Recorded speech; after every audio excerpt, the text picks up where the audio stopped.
Hola, querido. En el estudio de esta semana intentaremos responder a la pregunta que mucha gente se ha hecho a lo largo de la historia. ¿Quién es Jesucristo? La respuesta es clave, quiero decir, la respuesta del corazón, del alma, y no simplemente de la cabeza. Los seres humanos discuten a veces la persona y las obras de Jesús desde el punto de vista filosófico, sociológico y hasta político. Muchos ven a Jesús apenas como un revolucionario social, como un líder de la no violencia, como un contestador de la estructura social y política de su tiempo, o en la mejor de las hipótesis, como un gran maestro y líder de un movimiento religioso y nada más. Pero Jesús es muchísimo más que simplemente un extraordinario ser humano. Jesús es el Hijo de Dios que se encarnó para venir a este mundo a rescatar al ser humano. Pocos seres humanos en los tiempos de Cristo entendieron su naturaleza y su misión.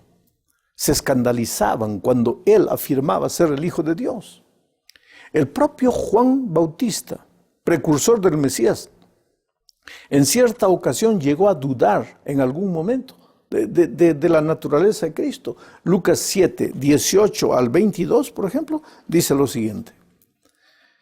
Los discípulos de Juan fueron a contarle todas estas cosas. Entonces Juan llamó a 2 de sus discípulos y los envió a Jesús para que le preguntaran, ¿eres tú aquel que había de venir o esperaremos a otro? Aquellos fueron a ver a Jesús y le dijeron, Juan el Bautista nos ha enviado para que te preguntemos si eres el Hijo, si eres tú el que ha de venir o debemos esperar a otro. En ese momento, Jesús sanó a muchos enfermos que tenían enfermedades, plagas y espíritus malignos, y a muchos ciegos les dio la vista. Entonces Jesús les respondió, vuelvan y cuéntenle a Juan lo que han visto y oído. Los ciegos ven, los cojos andan, los leprosos son limpiados, los sordos oyen, los muertos son resucitados, y a los pobres se les anuncia las buenas nuevas. ¿Sabes que las dificultades de la vida te llevan muchas veces a perder la confianza en Dios y a dudar de sus promesas? El gigante Juan, preso, abandonado, solitario, llegó a dudar de Jesús. ¿Eres el Cristo o tendremos que esperar a otro? Lo interesante es que Jesús no respondió nada. Simplemente dejó que sus obras hablaran.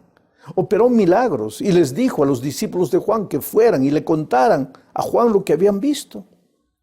Es que, querido, las obras valen más que las palabras. Si los seres humanos no creen en lo que ven, difícilmente creerán en lo que oyen. Por eso el testimonio de la vida práctica del cristiano vale más que las muchas palabras. Por eso Jesús dijo, para que ellos vean vuestras obras y glorifiquen al Padre que está en los cielos. En la segunda parte de este estudio veremos a Jesús como el Hijo del Hombre. Dios era Dios, pero también era hombre. El Nuevo Testamento registra esta expresión Hijo del Hombre 88 veces. El propio Cristo la usó para referirse a sí mismo. Y Jesús tomó la expresión Hijo del Hombre prestada del Antiguo Testamento, principalmente del profeta Daniel, que al referirse a Jesús, al Mesías futuro que vendría, lo identifica como el Hijo del Hombre. La verdad, querido, es que esta expresión revela la naturaleza humana de Cristo. Él era Dios, plenamente Dios, pero a fin de salvarnos, fue necesario que se hiciera hombre, plenamente hombre. Con su naturaleza divina tomaba la mano de su Padre y con su naturaleza humana la mano del hombre. Y así Jesús sirve de puente para reparar la brecha que el pecado había provocado.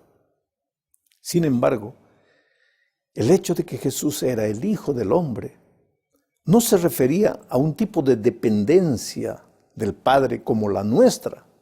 Es apenas una especie de título que Jesús asume para venir a este mundo, porque Él sigue siendo Dios en el mismo nivel del Padre y del Espíritu Santo. No es porque es Hijo que es inferior al Padre.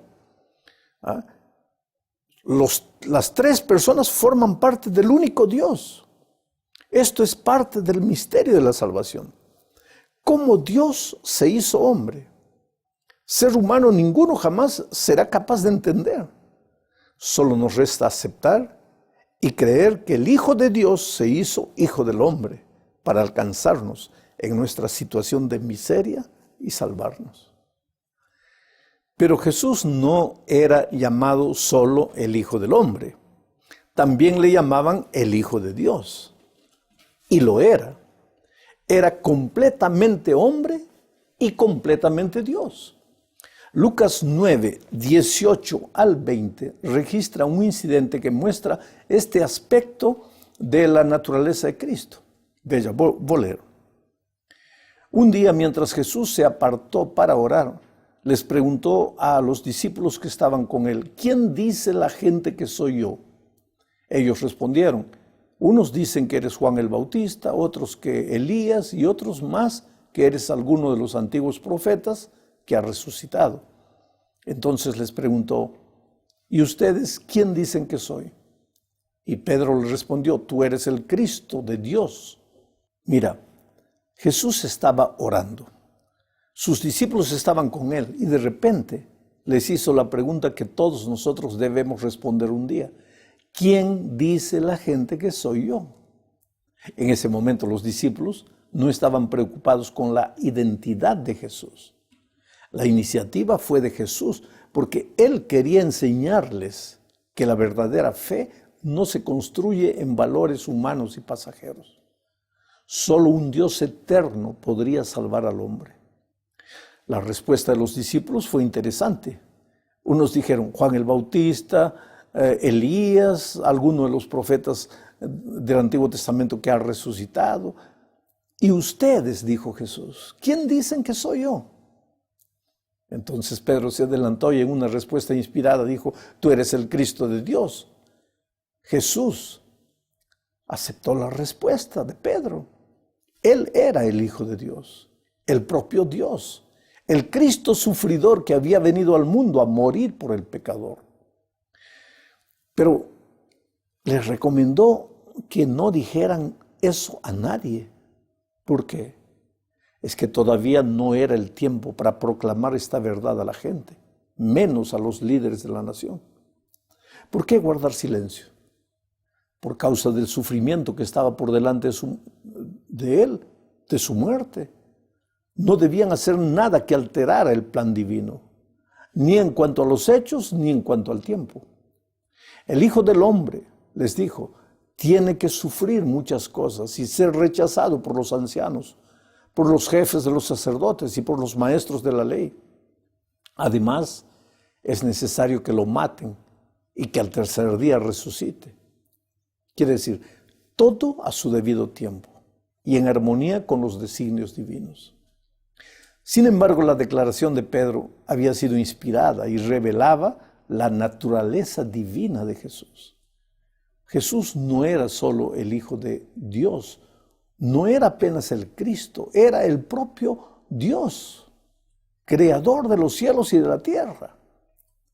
Como Dios no podría morir, entonces tuvo que hacerse hombre para ocupar el lugar del ser humano y morir en su favor. Bueno, querido, llegamos al fin de este estudio hablando de la transfiguración, donde una vez más se reveló la divinidad del Hijo. Mira, Jesús había invitado a Pedro, Juan y Jacob para ir a la cumbre del monte.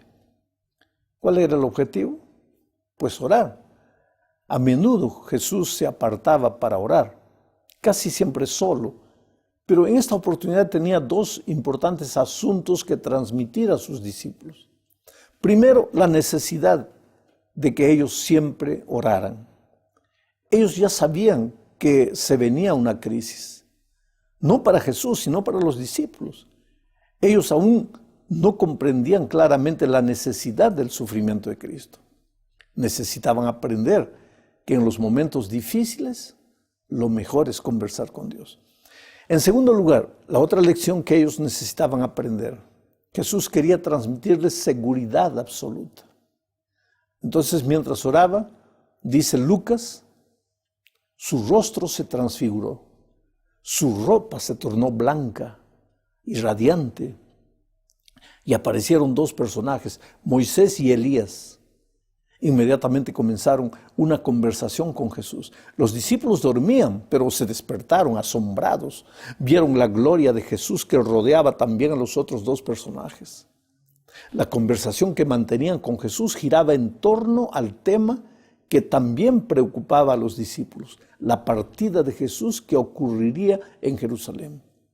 Incluía esa conversación además el sufrimiento, la traición, el juicio injusto, la crucifixión y la sepultura, la resurrección y la ascensión. Lucas narra que Jesús estaba por llevar a cabo todo esto en Jerusalén. Entonces, en el cuadro de la transfiguración, cuando Moisés y Elías comenzaron a retirarse, Pedro, queriendo retenerlos y sin saber lo que decía, propuso: Maestro, qué bien que nos sentimos aquí. Podríamos levantar 3 habitaciones, una para ti, otra para Moisés y otra para Elías. Lucas evaluó bien cuando relató esta historia. Pedro no sabía lo que estaba diciendo. ¿Cómo iba a detener a Jesús en el monte de la transfiguración si el objetivo de su venida a la tierra estaba en el monte Calvario? ¿Cómo iba a retener a Moisés y a Elías en la tierra si ellos eran los representantes de la humanidad en el cielo? Moisés representa a los que, habiendo muerto, resucitarán en el día cuando Jesús venga en su reino de gloria. Y Elías representa a los que, sin pasar por la trágica experiencia de la muerte, entrarán en el reino de los cielos, transformados en vida, porque vivos estarán en el momento de la segunda venida de Cristo. Pedro no entendió el propósito de la visita de esos dos personajes.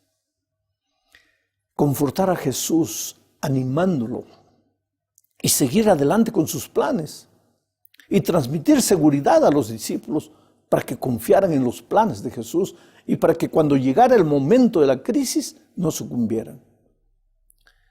Bueno, la voz de Pedro estaba todavía en el aire cuando el aire se llenó con una nube que los cubrió a todos.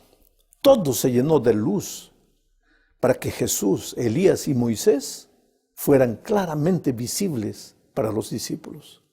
La nube vino para ocultar la presencia de Dios. Estaba ahí. Los discípulos no podían verlo. Verlo significaría muerte segura para ellos. Dios los estaba protegiendo porque no los estaba visitando para destruirlos, sino para asegurarles que Jesús era su Hijo y que la autoridad ejercida por Él en la tierra era la autoridad del mismo Padre. Este es mi Hijo, mi escogido, les dijo desde la nube. Escúchenlo, es este. No duden, nada teman de todo lo que deberán pasar junto a Él en Jerusalén. No se desanimen por nada. Simplemente escuchen lo que les diga Él y acéptenlo.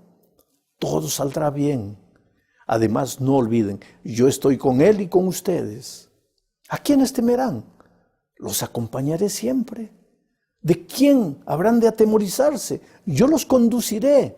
Yo, cuando pasen ustedes bajo la sombra de la muerte, estaré con ustedes. ¿Por qué temerán?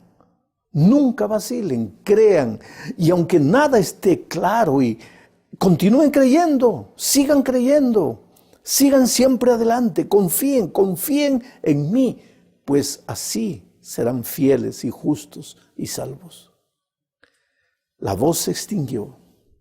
Jesús se quedó solo y los discípulos con un gran secreto para guardar y una demostrada seguridad para compartir. La humanidad de Cristo hace que nos aproximemos de Él sin miedo, pero la divinidad nos proporciona seguridad. Si Cristo hubiera sido solo un ser humano, sería un buen ejemplo de vida y nada más. Pero siendo Dios, nos garantiza la salvación y el poder necesario para vivir una vida victoriosa. Esta es la razón por la que tienes que tener seguridad de tu salvación en Cristo.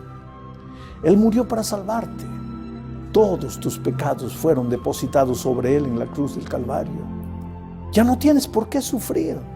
Pero por otro lado, si Él es Dios, tiene el poder necesario para mantenerte sin caída hasta el día de la segunda venida, en el que finalmente esto mortal será vestido de inmortalidad y esto corruptible será vestido de incorrupción.